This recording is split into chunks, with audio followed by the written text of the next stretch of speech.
Live? We're going live. Fuck it. We'll do it live. Bill O'Reilly. We'll do it I used live. to only do things on tape, but now I only do things live because you know what? It's lovely. Well, why not? Right?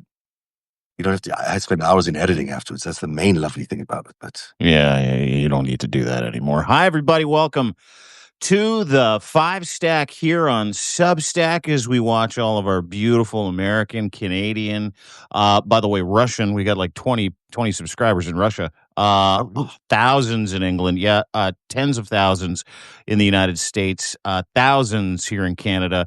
Hi, Kat. How are you? I chatted with Kat a little bit on DM today over a couple of stories we're going to be covering today. Hi there, Molly. Great to see you too. Priscilla J. Jenkins just stopped in. I love seeing her every time.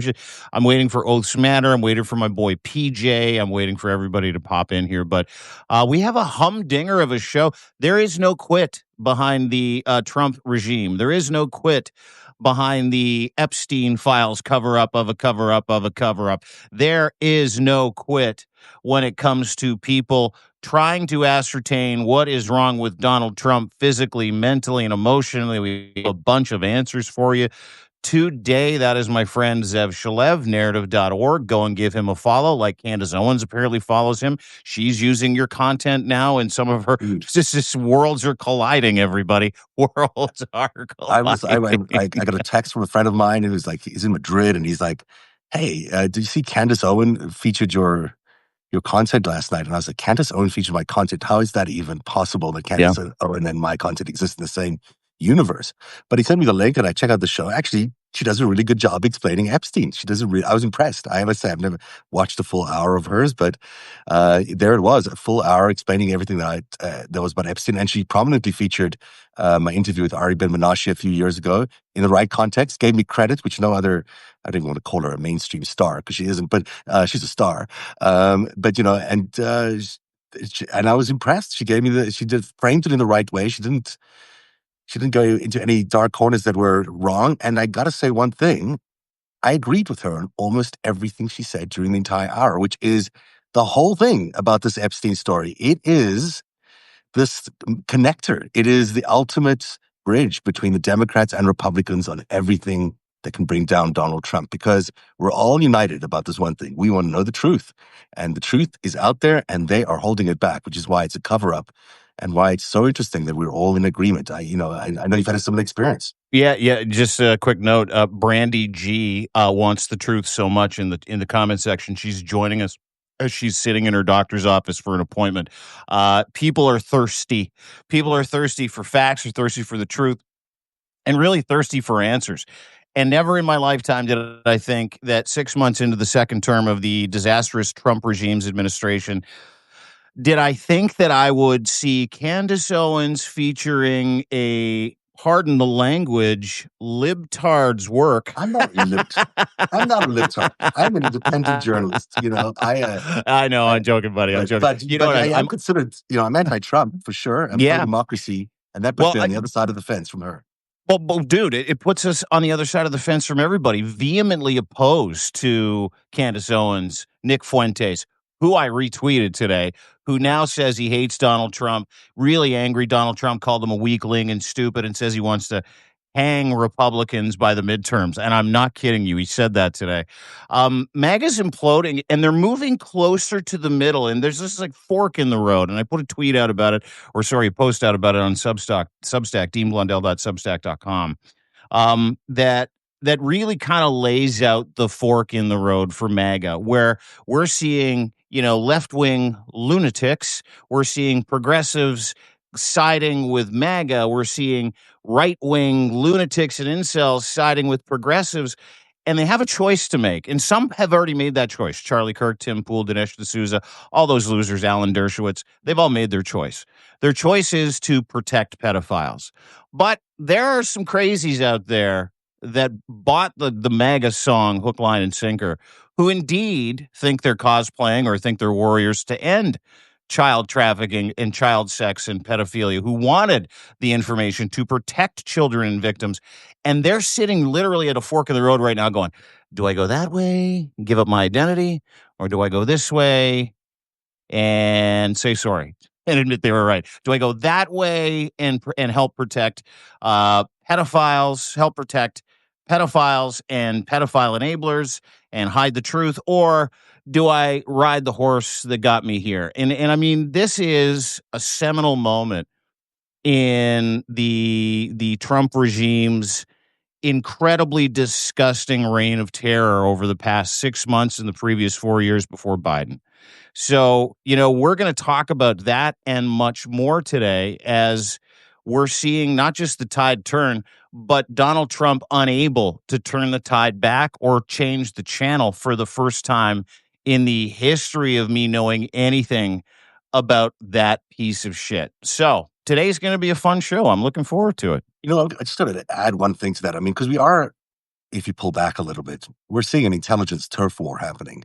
There are those people, it looks to me like Russia's out there, letting its Epstein data go out there, and it's certainly allowing its Epstein influence or its MAGA influences to be independent minded on these things, or even forcing them into these positions. That's not a comfortable thing for me when Russia is still, holding the reins of how American narratives are unfolding.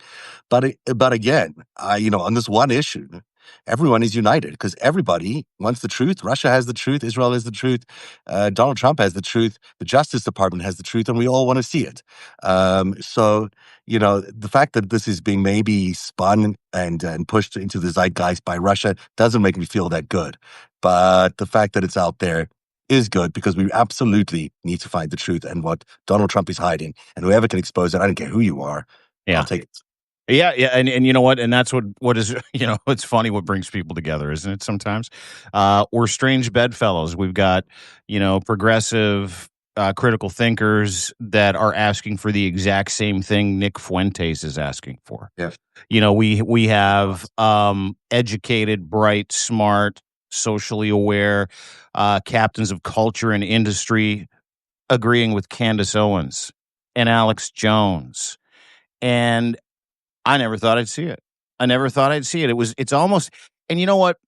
I back up a little bit to several months ago when Mark Carney arrived on the scene as Donald Trump started giving it to Canada, threatening annexation. Never thought I would see Maple MAGAs move to the middle. Never thought I would see the kind of unity that I've seen. And, the ends justify the means where it comes to the Trump regime at this point. So embrace it. I talked to Lev Parnas the other day. We were talking about Laura Loomer going off, basically agreeing with progressives for the last week and a half. There's still a whole shitload of crazy in there. Don't get me wrong. Yeah. But my God, this is what Trump feared. And not only did he bring it on himself, it was this, sycophantic emotional reaction.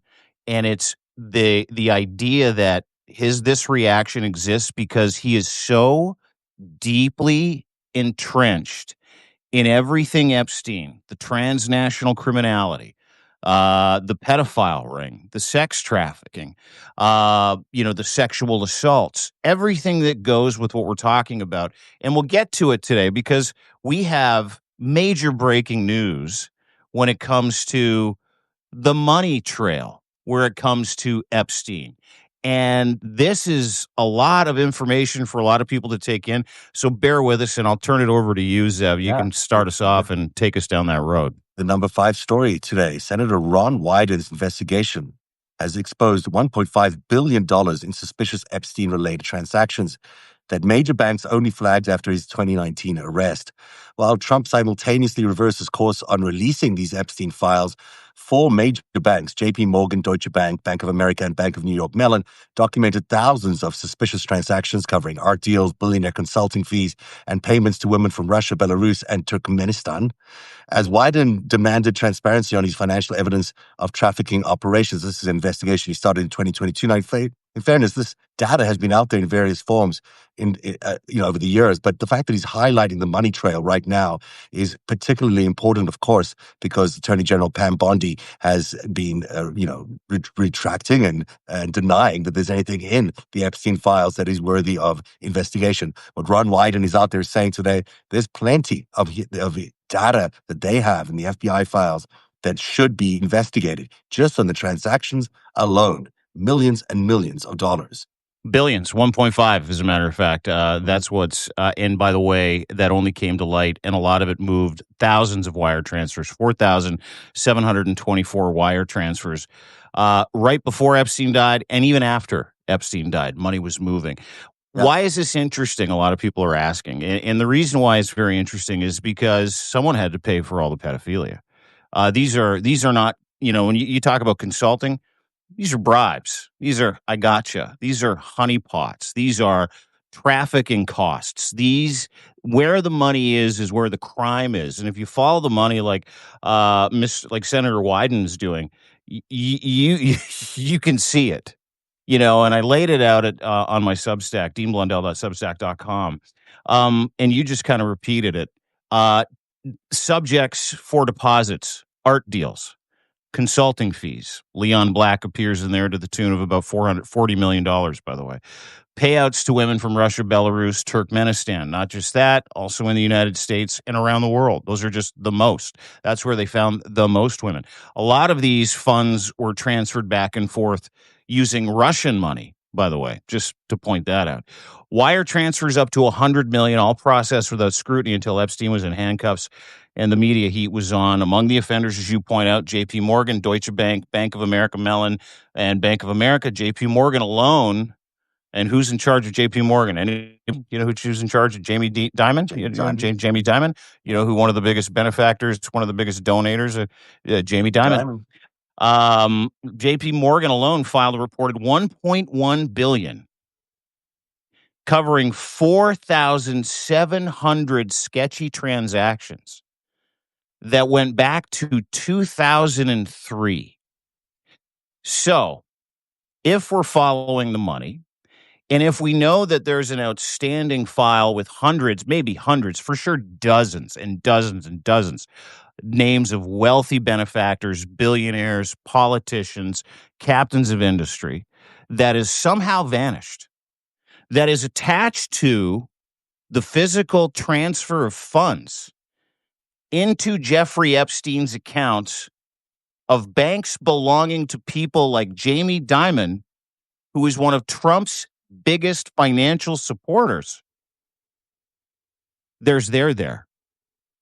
There's a lot of there. Tonight at 7 p.m., Olga and I are doing a special on Jeffrey Epstein, where we're going to be doing the second episode of The Secret Life of Jeffrey Epstein, which is a lot about how Israel was involved with Jeffrey Epstein. But we're updating it with a special, brand new information that we've been assembling around his connections to Russia. And one of the things we've been finding is his connections to Russia through millions of transactions that went to $4 million in transfers to women and girls, $5 million in suspicious withdrawals. But those really pale in comparison to the network that we're able to determine existed because of these transactions. So there's a guy named Sergei Belyakov, a Russian deputy minister of economic development, who through these transactions was identified as a potential conduit for Jeffrey Epstein. He's a former FSB Academy graduate, meaning he's basically a spy. He had extensive contact with Epstein throughout the years.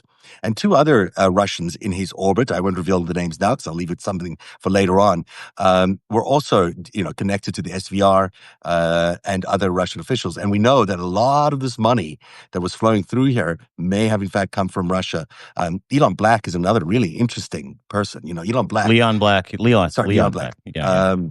Visited with Donald Trump in 1997 in Russia. There's this incredible videotape where, they all look a little spent because it's an early morning meeting they're having with their Soviet hosts. And Leon Black looks like he's just walked out of the worst hangover in the world. He's like holding his head in his hands, and he's just like, looks like he's just had a hell of a time. Turns out they visited in a stripper club the night before. And, it would have happened in a Russian strip club with all these. I've never been to a strip club in my whole life. No, but a Russian strip club, when you're on a visit at a state visit from America to the Soviets, I mean, there were cameras everywhere, I am sure. And that's probably the first of the compromise they had on Mr. Black and on Trump. But it is also interesting that Leon Black landed up being a real conduit to Vladimir Putin throughout the years, and obviously funded a lot of money to Epstein. So he's a direct conduit for a lot of Russian funding, we believe, that went to Epstein, but there's so much more in these in the Treasury Department files that need to be released. The Treasury Department's Financial Crimes Enforcement Network has details of all these transactions. Who Yep. got them? Why did they got them? Where are the suspicion? Why are those not publicly available and being released? I mean, Epstein's dead now. There's no reason why we shouldn't see exactly what was being transacted there. Now, the reason they're probably holding back is because some of them could be compromised individuals who are paying back blackmail fees, but others might involve these spectacular financial crimes, which I keep talking about, which never get the headlines, but deservedly the women deserve a lot of the headlines. But the financial crimes that Epstein conducted with his fellow compadres in the Trump circus, in the Trump orbit, let's call them, are staggering. Billions and billions of dollars laundered through companies like Towers Financial, used by foreign governments to influence American politics, used by foreign governments to launder drug and other criminal arms trading, smuggling, and other kinds of things through this organization like Towers Financial, and that happened multiple times. It even caused the financial collapse of the United States and the markets in the United States a couple of times. It is phenomenal to me how much money this guy was passing through his operations, both in the United States, but also offshore, where, I have evidence now, though I haven't published the story yet, that the federal government actually bailed out an offshore holding of Jeffrey Epstein that contained about $7 billion in it as part of the bailout in 2008 before Bear Stearns was sold off. So there is a lot of much bigger valuation, much bigger money that really was all about what Jeffrey Epstein was about. Arms trading, the sophisticated Iran-Contra affair led to all these other arms trading events. And we still have a lot of money unaccounted for, by the way, from Iran-Contra that's still out there, billions and billions of dollars that funded the Maxwell empire and probably funded the Epstein empire, which we need to know about. I mean, the women and the underage girls is horrific, but they are the tip of the iceberg. This is a massive transnational criminal organization, which involves not only Epstein, involves Trump, involves many other people. Interestingly enough, you mentioned JP Morgan. I'll mention Deutsche Bank. Deutsche Bank is the other bank that both Trump and Epstein were banking at towards the end of Epstein's life. Deutsche Bank is notorious for being a Russian money laundering bank that was actually, if I'm not mistaken, Putin actually placed the former German chancellor as the head of that bank when he corruptly, got him into the Kremlin orbit. So, this is massive. This is not small fry corruption that went over the years. Yeah. This is a monstrous, huge criminal enterprise. This is one of those strings, and there are dozens of these strings that belong to the thread of the sweater, which is pure corruption, foreign interference, that if you pull on one or two hard enough, and we're getting to the point now where mainstream media is starting to pull on these. Like some Trump allies are starting to pull on these. His base are starting to pull on these. And to your point, and we've ad nauseum talked about this, the shiny, really disgusting penny here for a lot of people is the Epstein files.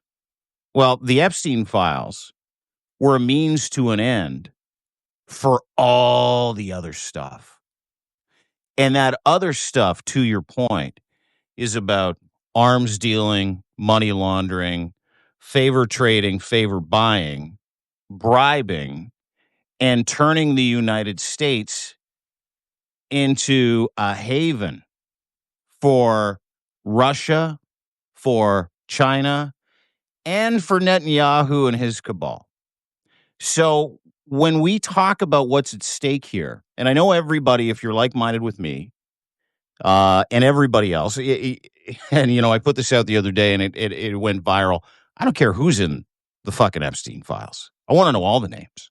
I don't care if you're a Democrat. I don't care if you're a Libertarian. I don't care if you're Stephen Hawking. I don't care if you're Bill Gates.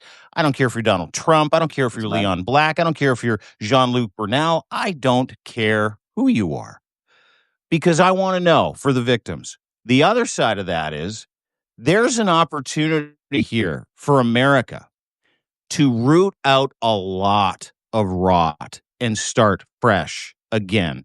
And for everybody on the progressive side and everybody on the conservative or MAGA side to get the exact same thing that they want. A look under the hood of government corruption, a look under the hood of the deep state and the swamp, real receipts of how it works and how it operates, and accountability for victims and everybody that chose to steal America and the American dream from all of you. So while we're sitting here having a conversation about it, it's really encouraging to me to see, and I know that there are despots and crackpots and crazy people and incels and racists that want the same thing I want. If everybody started pushing in that direction for the first time since the inception of Trump the president, you have more power than him. You might get what you want. You might actually find out who the deep state is. You might actually figure out who's behind a transnational child trafficking ring. Then you're also going to be able to figure out why. And that's the big catch. That's the thing that everybody should want to know is if you love America as much as I love Canada, if you love America, and I don't doubt that MAGAs love America, I don't doubt progressives love America, I don't doubt it. But if you all say you love America and you love freedom and you want accountability, the as many times as you said it, and if you've wasted your lives for the past 5, 6, 8, 10 years like maggots have, trying to find accountability when you've been misdirected to where that accountability is because that accountability sits with the person, the leader of your cult that has misdirected you that way. Now's your chance. Now's your chance to put your money where your mouth is. I could kiss you right now because you are so right on the money. You really are. This is exactly why this is the opportunity for America to finally erase 40, 50 years of being used by foreign entities, by foreign governments as some sort of toy. The Saudis and the Israelis and the Russians have been using The Chinese. The Chinese have been using America's openness and America's somewhat naivety in the world, and has been using them as a toy to send American troops to their deaths around the world in ridiculous wars that make no sense, that were just traps for the American population and American armies, that squandered billions of dollars of money in progress. Our open system has allowed people to take over our news operations and replace them with propaganda enterprises like Fox News and these, there's so many now of these foreign-run news organizations that perpetrates, the worst kind of propaganda against the American people. So the American people are denied the truth in a lot of ways.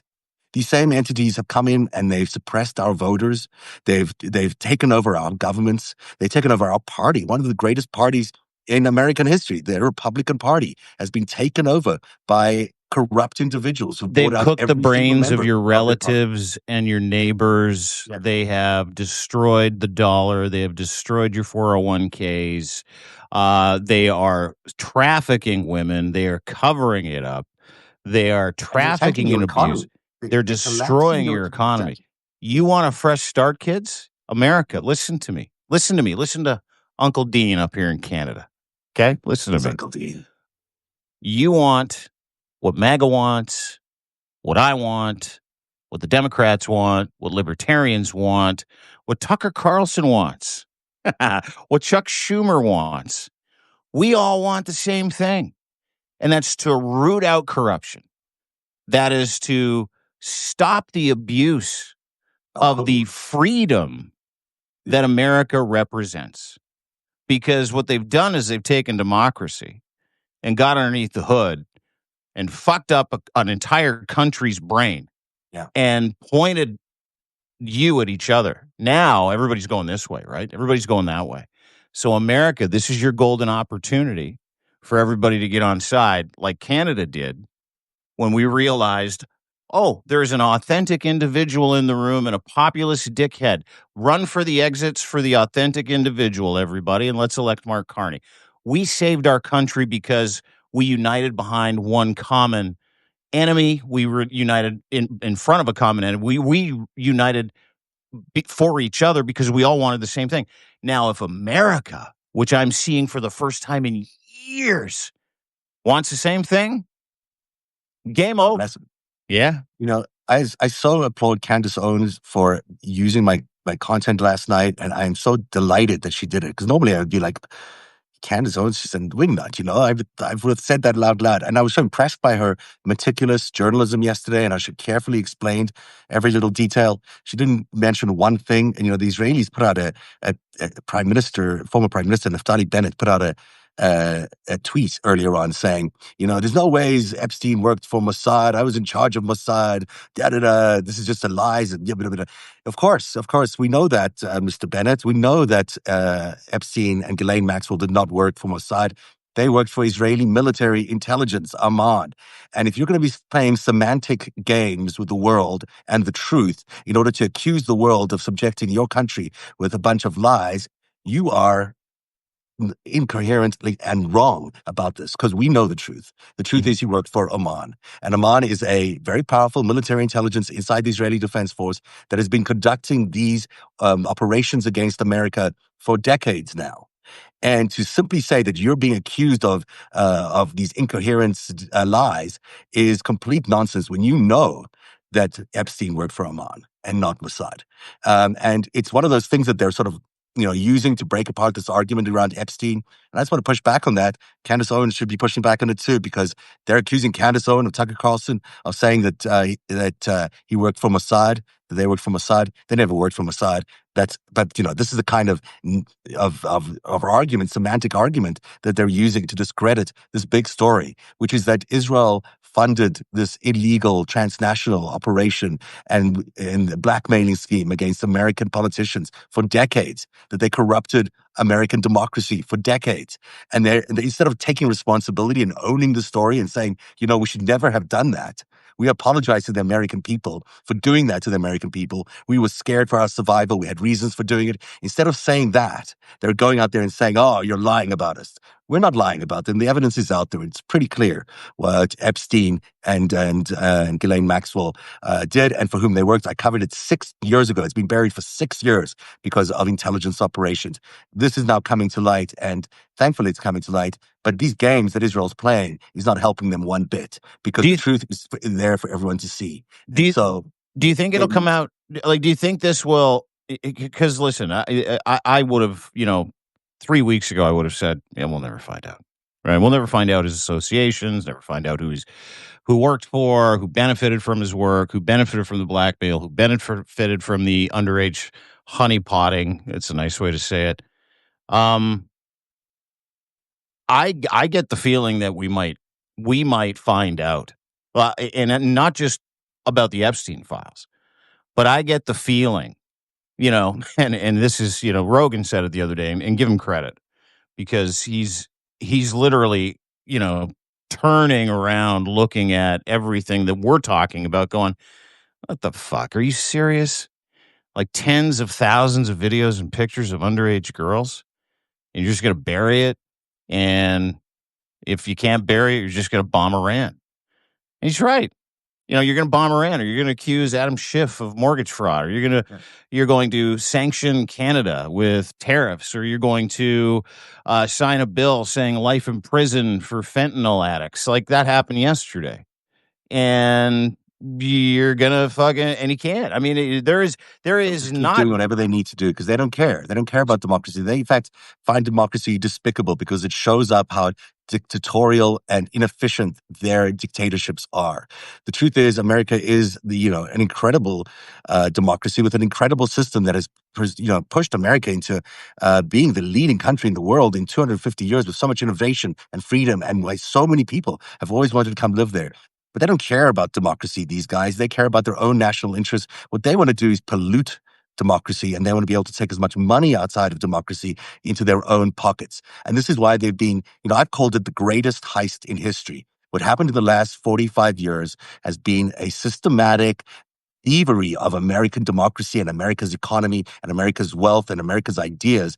And it's resulted in America almost self-destructing, as we're witnessing it right now. So this is the only opportunity, really, that I see left on the horizon, where Americans could stand up and say, when we demand the truth on what happened to us, we are the victims of a multi-decade attack by our adversaries and our allies alike, who formed an alliance, which I've always called the enemies of democracy. And they've come after us repeatedly and tried to destroy us. And now they've installed this leader who is a fraud, and we can all see is a fraud.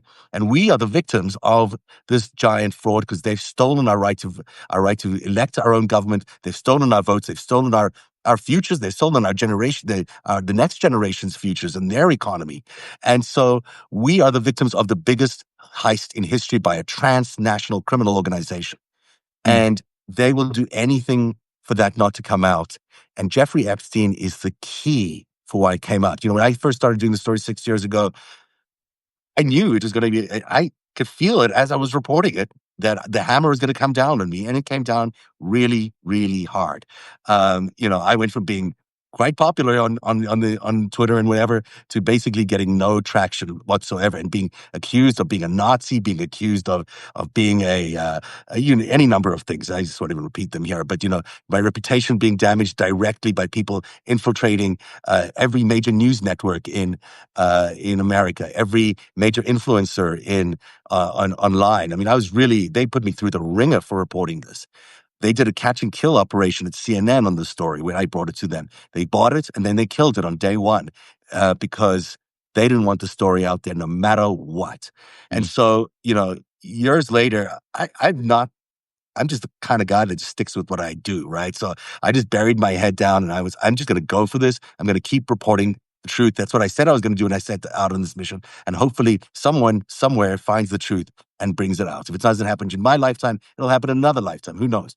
But for me, but at least your work will exist as as a pointer to exactly. And listen, I got to tell you, it's funny because for the last few years, you and I have only started this podcast for the last several months. We've connected about a year ago and started to kind of do like-minded content, and let's start a podcast. We'll count down the 5 biggest stories that matter to democracy lovers on both sides of the border.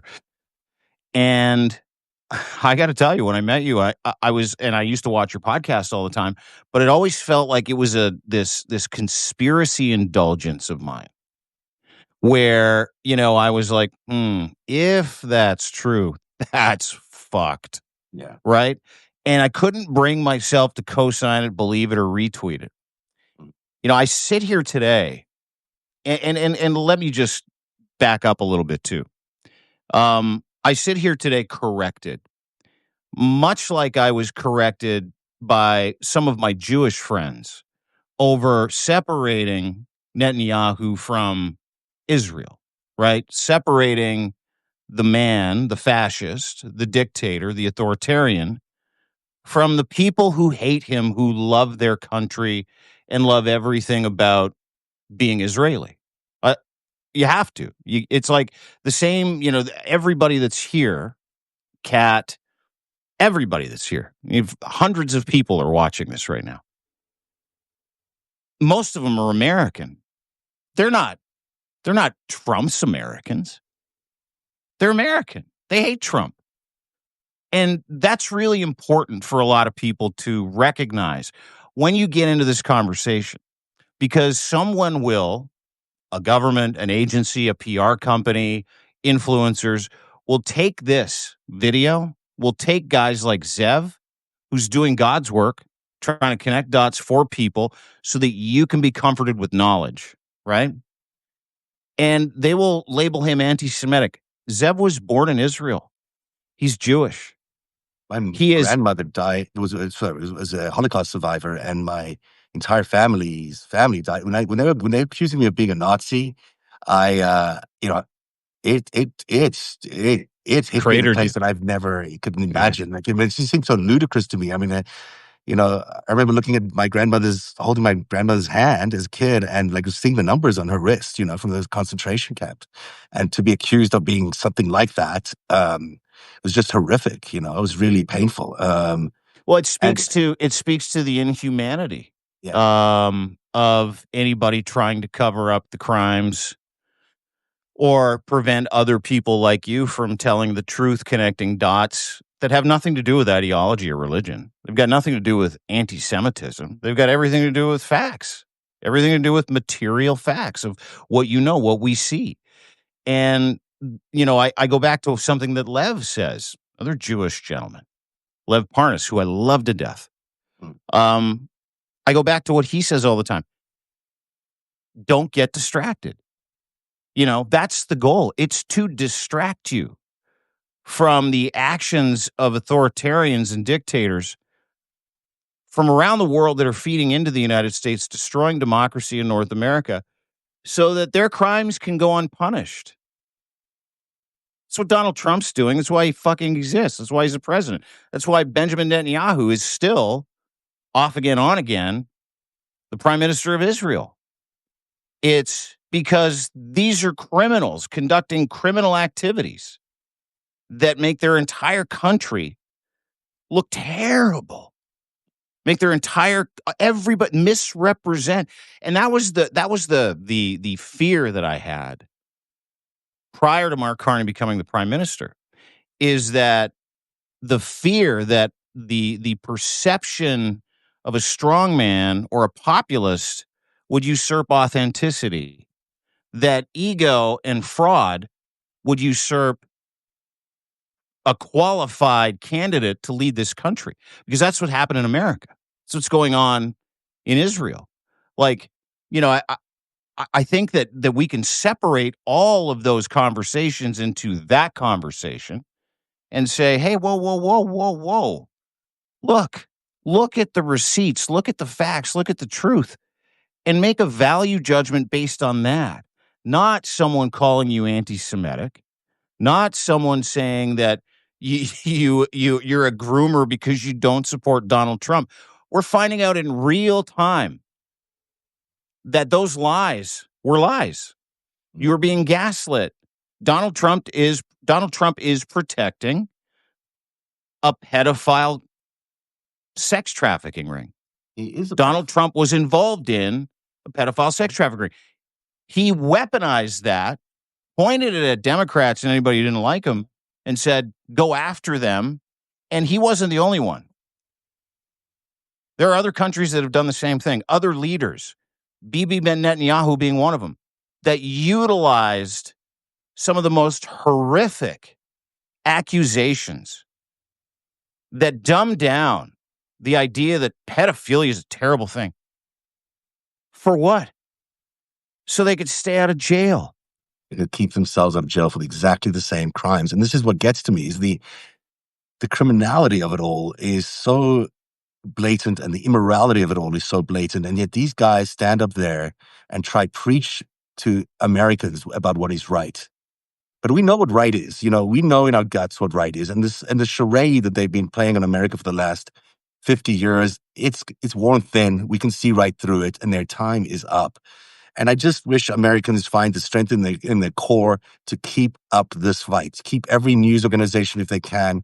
I know it'll get tougher and tougher over time, but everyone on social media, everyone on these independent platforms like Substack, just keep retransmitting these questions. Do your own research. Dig further. Dig deeper. Smash those hearts. Share these conversations. Yeah. There's a little button there. So share important. them. Yeah. It's so important that the noise level keeps up. And I think a lot of the people on Substack are the reason this noise level stayed up in the last few days. This would have been killed by Trump in the last few days if he could have, but he couldn't. And the amount of attention that needs to come to the story, it's because this story is not about pedophilia, and it's not about the human trafficking ring. It's about a systematic attack on American democracy for 50 years, since Iran-Contra. Since Iran-Contra was so corrupt, and that billions of dollars which were diverted from America into whose bank account? Robert Maxwell's bank account. That was obviously later, I think, moved into Jeffrey Epstein's bank account, offshore bank account. Whether it was done through Towers Financial or not, I'm yet to prove, but we're getting there. This is the story of that $1 billion that has grown so out of control that people have now, in order to cover up a cover-up of a cover-up of another cover-up, have landed up here with almost destroying the greatest experiment in world history, which is the American experiment of allowing freedom and open enterprise and capitalism to flourish, and to allow people to be free individuals who can speak their mind and make their own government. that rules themselves. These people have come after that for that, what started off as $1 billion in Iran-Contra. And it's time for us to take America back. America deserves to belong to the people who created it and the people who will continue to own it for the future. And it's time to turn these foreign thugs away. They have no place in America, and they have no place in the American economy. And I believe that to the core of my being. So maybe we should do the number 4 story. Well said. Because I think we're at number 3 now, or maybe number 2. Do you want to do, because if there's something I love, it's being right.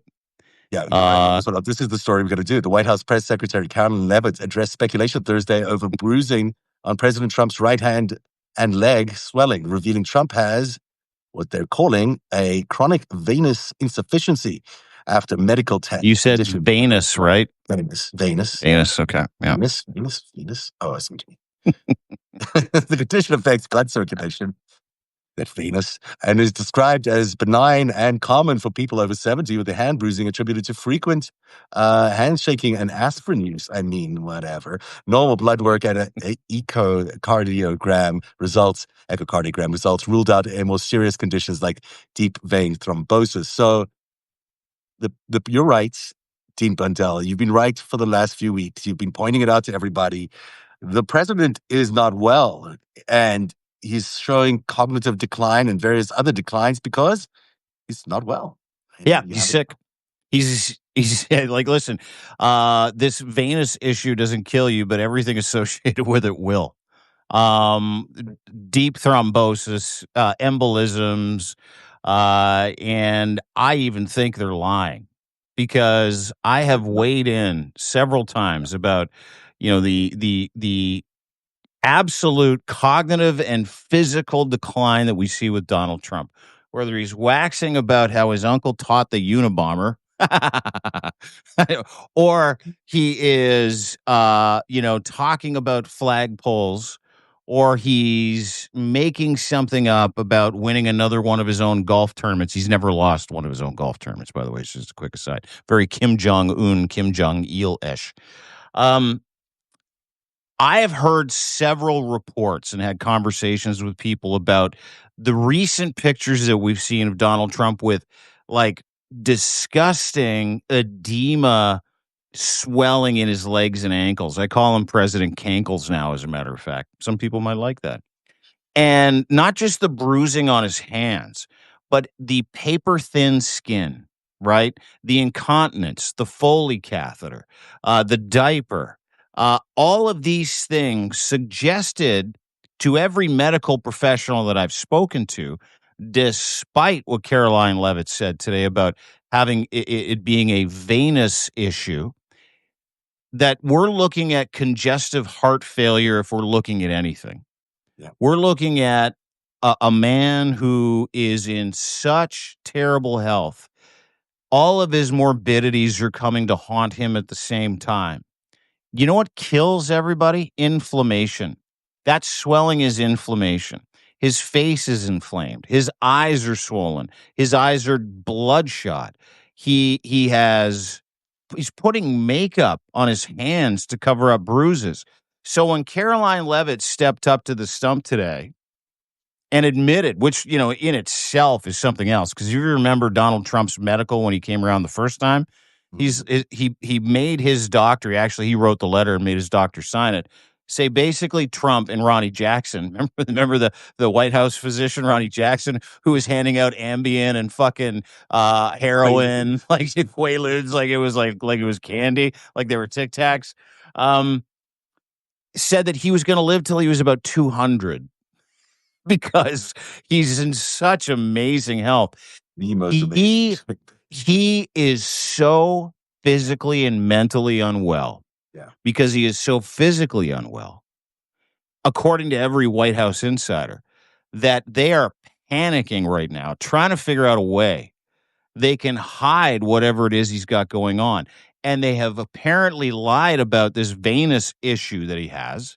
And what we're dealing with is the president of the United States in the beginnings of congestive heart failure. That seems to be the most plausible excuse for how sickly he looks, reason why he's wearing so much more makeup, and not just wearing it on his face, The reason why he's wearing baggier clothes is to hide catheters and diapers and swelling. He is very, very unwell at the age of 79 years old. So, what does that mean? I don't know, but I'm not sad about it. Like, I'm on team thrombosis, team embolism at this point, but God forbid the dude dies and you don't get the answers that you want, because, that's the race here for a lot of people. As unfit as he has been now confirmed to be in the late stages, beginning to mid stages, actually, of a morbidity or several morbidities that'll come and get every single person they come and get, specifically at the age of Yeah. 79. So, yeah. He's an old guy, and yet he's showing these symptoms which are very, very similar to the ones you'd expect from congestive heart failure. I mean, they can put out whatever rationale they want to put out there, but I doubt that this White House is suddenly practicing the truth. They've not been practicing the truth on anything else in the past. She's This is like, not this. Caroline Levitt was like, in the spirit of transparency, because that's how the president is. He's got Yeah. a venous I issue. And I'm mean, like, you fucking idiots. they You're would not still be. lying. They would not reveal that the president had a headache, unless they really had to. And in this case, they had to do something because it's obvious to everybody that these symptoms are here. People are aware of these types of diseases. And PJ, one of our own followers here, who works as an emergency registered nurse for many years, says this is exactly what it looks like. I can see it. I know it a mile away. Of course, this is what it is. The fact that they're now lying to the American people is no surprise.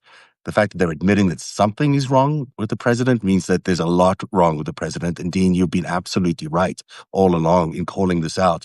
And we have to have this conversation now. I mean, we have to have this conversation about whether we really are okay with what might happen if the president passes away.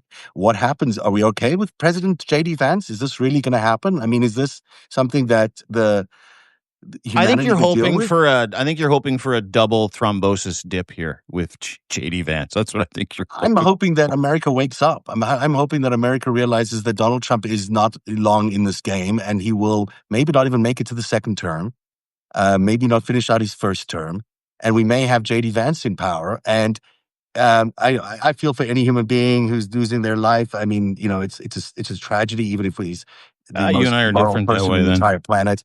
Yeah. I mean, he should never been here in the first place. And anyhow, besides all the more, it's sad for everyone involved in that. But on the other hand, this man is leaving us in a position now, probably because he's lied to us about his health all along, where we are facing a Peter Thiel puppet as the president of the United States of America. And that is not okay. I mean, none of this is okay, of course, but that particular scenario makes it even less okay. So if you need another reason to be yelling and screaming for the truth about Epstein, this is one of them. By the way, Peter Thiel was an investor in Epstein's in Epstein's companies. So Peter Thiel and Epstein also connected. That ties Vance into that whole network as well. Yep. But look, Yep. it's appalling that the White House is lying. It's appalling that they're again, playing footsie with the truth and not being honest with the American people. It's not unexpected, but we have to start having the conversation of what's next. And can we allow this process to continue? I think there's plenty of evidence to suggest 2024 wasn't free and fair. I don't know how we reset that election. I don't know how we go back and investigate all the weird activity that happened around those elections. But we have a real problem on our hands because we can't wait till 28 to elect another president. This guy may not be around. And you might not have to, because about half of those diagnosed don't make it with congestive heart failure. Don't make it 4 to 5 years. So there you go. There maybe some. I mean, there is I know there's the 25th Amendment that can be done, but certainly not against the vice president. And I don't know what dirt we need to find on Mr. Vance, but he needs to step aside as quickly as possible. And we need a reset on these elections somehow. I don't know how we do it, but it's worrying as fuck. If you and it was. Ooh. I swore. Yeah, I'm really proud of you, actually. Really proud of you. It was a great one. Two of the quick stories to come to kids in the White House today. The White House is refusing to to bother releasing a full federal budget. They're saying it's just not in their interests to put out a federal budget. Thank you very much. White House never happened before, by the way. And this other story, which is quite amazing, President Trump has escalated his attacks on Senator Adam Schiff, accusing Schiff of mortgage fraud and announcing the Justice Department has received a criminal referral. Trump claims Fannie Mae found Schiff had sustained pattern of possible mortgage fraud involving misrepresenting which home he used as a primary residence to secure cheaper mortgage rates.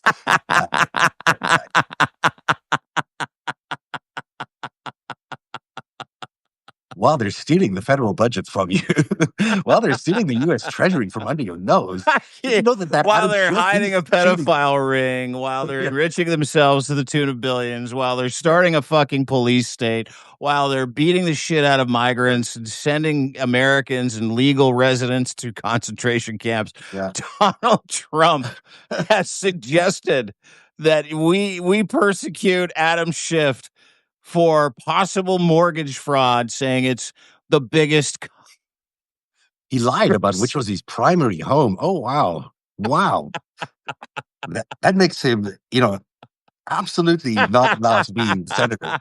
Actually, Oh my God. it's completely, actually, it qualifies him mainly if he is any criminal at all. It'll qualify for the Republican Party where everyone is a criminal. So, but this guy's obviously not a criminal. Adam Schiff is This just a fun isn't man. fucking real life. I mean, let me just end the podcast with something that, or the Substack Live, Let's do it. with something that is very much akin to Adam Schiff committed mortgage fraud from not living in his primary residence. Everybody, it's terrible. Distraction, and the weakest. Like, he's got nothing. Yesterday, he put this out at night. I'm going to read this to you from his Truth Social feed. Everybody, you'll like this. Promises made, promises kept, everyone. Just remember that, okay? Remember the heat around the world. Promises made, promises kept. Police state. The gutting of Medicaid, all of it. The dollar, your economy, your 401ks. Donald Trump's on the scene. Last night at 4:19 p.m., he puts out this tweet. He puts out this Truth Social post, Donald Trump. I have been speaking to Coca-Cola about using real cane sugar in Coke in the United States. They've agreed to do so. I'd like to thank all of those in authority over at Coca-Cola. This would be a very good move by them. You'll see. It's just better. Wow. It's just better. Thank God. I mean, thank God. Well done, President Trump was speaking to. Was he actually speaking to Coca-Cola or just a Coca-Cola can? Was he like, well, no. Coca-Cola responded saying, yes, we've heard you. We'll take that under advisement. And they're not changing a fucking thing, by the way. Yeah. Coke is the real thing. We live in the dumbest time. Part of me is so happy we do. Part of me is so sad we do. But at least we can laugh about a man whose collapse is imminent. It's coming. History, you look at this through the lens of authoritarians and dotards and frauds and, egomaniacal fucking performance artists that turn into dictators like Hitler, like Mussolini, like Donald Trump. It's coming for him too. It might not happen tomorrow, but I can tell you the decline is here. It's very real. And my American friends, my brothers and sisters in the United States of America, you're about to be set free, and I believe that. To what extent, I don't know. But you're going to make the decision as to who leads you next. And Donald Trump is going to get it. It is coming. And don't question it for a second. Because for the first time in 10 years, I believe it. For the first time in 10 years, we don't see cracks. We see fissures. We see tectonic plates moving. And you see a man who is so beleaguered, so sick, so unwell, that it is either going to kill him, and I mean that it will, or it is going to get him removed from office, and it is going to turn into, if America takes their responsibility seriously, the rebirth of what should be the greatest country on earth, and I believe that to be true. So hang in there, everybody. So very well said. That is the FiveStack today. Dean Blundell from deanblundell.substack.com, where there is still a 35% discount on his annual plans. Dude. Go sign up today, because a lot of these stories, including the fact that Dean was ahead of everybody in alerting everybody to the very, very serious health issues that the president was experiencing and he was witnessing. He brought it to everyone's attention. Turns out he was right again. That's why everyone should subscribe to deanblundell.substack.com. It's where you get the news before it's even in the news. And let me correct you. 50% off now through the 21st, so Monday. So from now until Monday, 50% off annual subscriptions. Had to do it. Yeah. It doesn't matter who. Come with us. Let's go and enjoy the Schadenfreude, and let's stay in touch, stay affirmed, and stay informed together. Let's do that. I'll be back at 7 p.m. tonight with an Olga Laubman special. We're going to do The Secret Life of Jeffrey Epstein, Part 2. We'll revisit the original series, show you some excerpts of that and how we proved that Israel was Jeffrey Epstein's espionage home. But we're also going to add a whole new layer of investigation, which ties in Russia. It's going to be a fascinating, fascinating hour. I encourage you to be here at 7 p.m. for The Secret Life of Jeffrey Epstein. That is today's FiveStack. We shall see you again tomorrow. Have a great one, Dean, and have a good one, everybody. Good one. Bye, everybody.